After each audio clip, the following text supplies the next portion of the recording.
Welcome to the Verdict Sports Show. I'm your host, Jacob Vernon. We're joined by my guy, Saivion Jones. I appreciate your time, man. I appreciate you coming in. I know you've been busy. Camp's about to pick up. Season's about to start. Just like that, blink of an eye. But how are you feeling, man? Let's get a little check-in with you. Feeling pretty good, especially with this break we had. Able to do some self-care stuff, so I think I'm ready for camp. That's important, man, because the camp, it'll sneak up on you. I know better than most, but let's kind of talk about your journey here to LSU. I know St. James High School, and you've had a pretty good path here, but just talk about that and talk about what it means to ultimately be able to be at this stage. As a Louisiana kid, I feel like LSU is everybody's end-all goal, and you've accomplished that. Well, being at St. James, playing that, I felt like the coaching staff that we had is kind of like most coaches up here, how they ain't just there for the job. They're here to actually coach the players and stuff like that. So I got a taste of that early. So I felt like my position coach did a real good job at not only developing me, but like developing other defensive ends. So I was just, one of his prodigies to come through, and he was able to, basically sharpen my eye and to get me to the next level. What would you say goes into developing someone at that position? Because I feel like the trenches are super underrated. It gets real grimy. You're in there 55 snaps a game, pushing people around. Like, how do you get that mentality, that physicality? Like, how do you gel all that into the perfect storm? Well, playing in the trenches, I feel like you can't just say you want to be in the trenches. I feel like the trenches got to choose you. And basically, the way your personality is, how you grew up as a kid. If you grew up not fighting, but like fighting with your friends all the time, getting in the mud, stuff like that outside all the time, well, the trenches is made for you. But if you are, inside person, don't really go outside much, not the kind of, I don't want to say violent person, but don't like to get a little aggressive every now and then I don't think the trench is for you. I hear that, bro. You need that ruthless aggression in there. You can't teach that. You just got it, or you don't. Talk to me a little bit about your recruitment to LSU and just, ultimately getting that call and just making that decision to stay in the boot. So I felt like LSU was the most consistent team. That's why I ultimately ended up playing here. Now, I ain't had the dream that everybody that lived in like a 2-hour radius from LSU had, was to grow up and play that. But I felt like after I talked down with my mama and, prayed over it, I felt like that was the best school for me. I agree, bro. And how have you been enjoying your time here so far? It's been good. I had a lot of good experience here. The good experience definitely outweighed the bad, especially when it comes to playing football in Death Valley. Going forward this year in 2024, you got any goals you got set aside? You got any things you're chasing personally or maybe team-wise?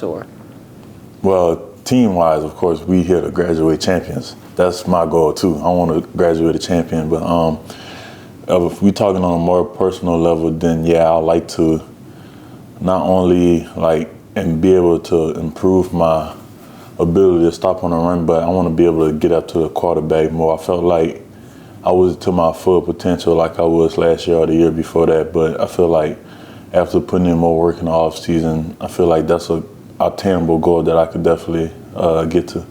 Talk about, being alongside Coach Baker and then also Coach Peoples as well, like the impacts that they've had on you recently, and if there's been anything you've kind of taken away from them instantly in this off-season period. Right. Well, I've been knew Coach Baker because my freshman year he was the linebacker coach here, so we was already tight. When he got here, I was just excited to be able to play under him again, but not as a linebacker coach, but as the DC. Coach Peoples, his first day here, it was pretty good. How most coaches, you got to get a feel for them. It may take like 2 weeks or something like that, but I felt like for Coach Peeps, it probably took maybe 3-4 days. And not only just for me, I'm speaking as the whole D-line, especially how close we are now to say that we only been knowing him for maybe 2, 3, 4 months. And I feel like that's a big testament to this entire staff as a whole. Like, you really do see the buy-in, and just from the outside looking in, it seems like it's kind of a close-knit, gelled team, and talk about the chemistry and just how that kind of evolved over the summer, like whether it be the defensive side of the ball or just the whole team in general. Like what's kind of clicked for y'all to just be able to get tight like that? Well, for us to get tight like that, I felt like we had a dramatic increase in just like team events. Like, not even have to be team events. It could be like text the offensive line like, oh, y'all want to go fishing or hit a certain player up, let's go grab something to eat. I feel a lot more of that, and that's what's improving our team chemistry.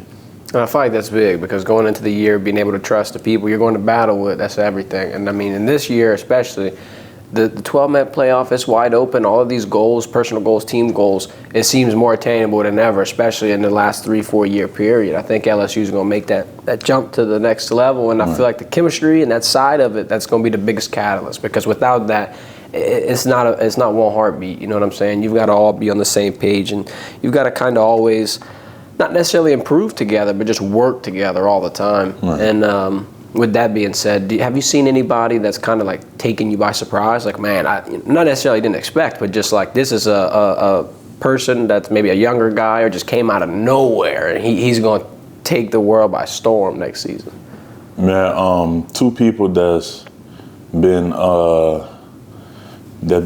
piquing my curiosity is, and it's not being biased because they're in the D-line room, but I say Collage and Gabe Leonard's. I could definitely see their work ethic, and I'm seeing them trying. Like, it'd be the little things. Like, I always show up early. I see both of them in there before me. I see them the last one to leave. If I look at their story, I see them posting their close friends that they had a workout session or something, and it's the weekend where you're supposed to be chilling or something like that. Like, I know for this break, I know they went. I don't know where they went, but they were definitely working all them days, and I definitely like their work ethic is. I'm starting to see it and see like the potential that they have in the future. And that's important, man. Being able to work, get in those kind of those unappreciated moments, so to speak, because a lot of that goes under the radar. Fans just think, practice, workout, game day. But in reality, it's sacrificing those moments in the off season when a lot of people want to go hang out, a lot of people want to do this, do that. Being able to get your mind right. And it all goes back to that ruthless aggression, I feel like. Because if you're in the trenches and you're really hungry, you're going to get it no matter what is in front of you, man. And LSU's got something in front of them in about a month. And I'm enjoying it because I feel like that neutral site, it's in Vegas. It'll be nice. It'll be a good little trip. But USC, though, kind of what do you think about them? And do you have any feelings towards that? Or are you just ready to get this started and crack it open?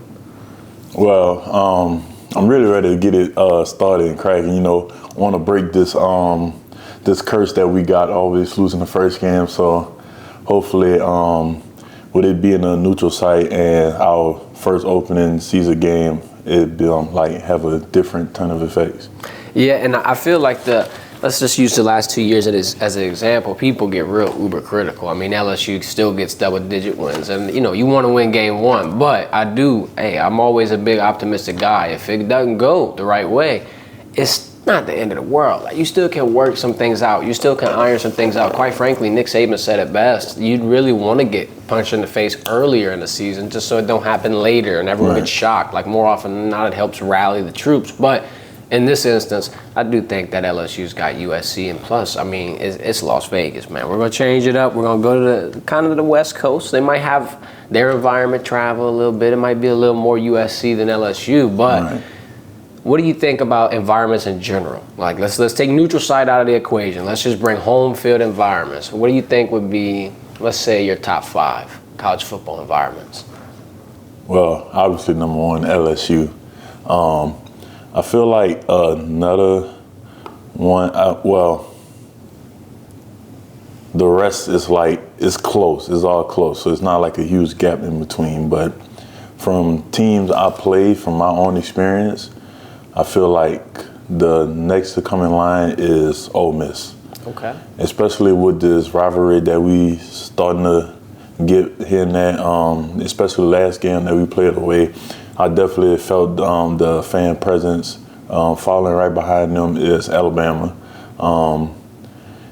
ain't nothing to say it's Alabama versus LSU. It's always like that, whether it's home or away. I feel like another stadium that's up there with them is Texas A&M. When we played them away, especially when the fans stormed the field, it was definitely a rough environment there. And what was that, 4? Yeah, because you got LSU, you got Ole Miss, Alabama, and A&M. I say the last one.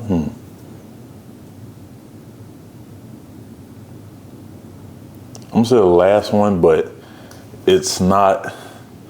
I wouldn't say take it seriously, but I say UCLA. Okay. And I say that because that was my very first game, very first time seeing a packed out crowd, and just me experiencing all that for the first time, it really shook me.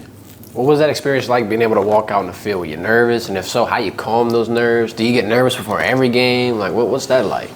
Well, it's been consistent for me every year, but it's always that first game leading up to it. You know, you start to get nervous, but I feel like after you play that first game, the nervousness don't go away, but it's like, it might take like one play and then all the nerves is gone. So yeah, I'll say whenever it's my first game, it might take a couple plays, but after that, once we get rolling into the season, it might take one play or maybe none at all for me to not be nervous no more. And you just work through it, like you just played through, you got jitters, just like whatever, muscle memory, get into the subconscious mind and just get into what you know. Well, yeah, see, the nervousness start to turn into excitement, because when you do it and you're like this was slow, like the game felt slow, and once you realize how slow the game is, that's when you start to have fun. Okay, I like that, because I feel like if I'm talking from personal experience, I feel like I get on the field and my legs numb. I'm sitting here like, oh shit, I'm about to get a dot thrown on me. But it makes sense. And hey, that all goes back to that aggression, like you're saying. I feel like that's the most important piece to this equation for sure. But real quick, before we end this, I just wanted to ask: have you gotten to play college football 25 yet? And if so, what's it like to see yourself in a game? Yeah, I played. I did the Road to Glory, creating your own character. Definitely not doing underdog again. Blue chipping up, because it's a real struggle. But being able to play myself, especially earlier today, I played myself and ended up getting a sack. Just watching yourself getting a sack on that game is just like, just being on that is really history. You know, like when was the last one? Like 14. Right, all them years ago, and now this is the first year it's coming back up, and you're on the game. Like, and you get a little more bragging rights than the people on 14 too, because your last name's on the back of that thing. Yeah, got our last names on the back of it. Yep. They personalized it. You know, the animation, especially since they had all these years to work on it, just the animations, the way it looked, it's amazing. I like how detailed all the entrances or the college environments are. Yeah. They did their job on that, man. Yeah, because I noticed when I was playing, when I had LSU and I was playing, and they went to the fourth quarter, you could see the players and the mascot start to put 4 hands up. Yeah. 4 fingers. I liked it, bro. I think it's a pretty good game. I mean, we're going to have to try to whip something up, figure it out. Y'all stay tuned. We'll have a one-on-one coming very soon. You can probably click the link right here and pop right up. But Saivion, I appreciate your time, big dog. No problem. Thank you, sir. And hey, y'all keep tabs on him this season. It's going to be a big year. I'll drop his social medias in the description. Go give him a follow. And hey, don't say we didn't tell you. It's a takeover. It's on the way. Y'all have a good one.